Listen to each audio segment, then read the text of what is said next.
Hi, it's Craig here, and today I'm going to show you how to press tofu. So first, just grab a big pile of heavy boards. Actually, we're not going to do that. Today we're just going to use the tofu press. We're using the Tofuture tofu press. Press at the top, the compartment for the tofu, and the water catcher underneath. This is an Australian brand of tofu that we bought in Coles that we're using today. This fits perfectly into the tofu press.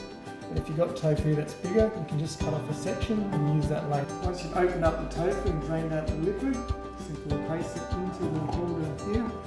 Put the lid on the top. You've got different settings that you can go down. I normally go down to the strongest pressure.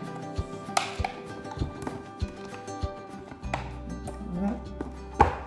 Simply press the clips in.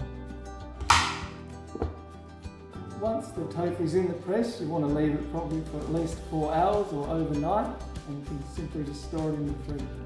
So we're back after the time of waiting for it to be pressed. So simply pull these clips over and clip there. There's the tofu, and underneath will be all the liquid that's drained out. Easy for disposal.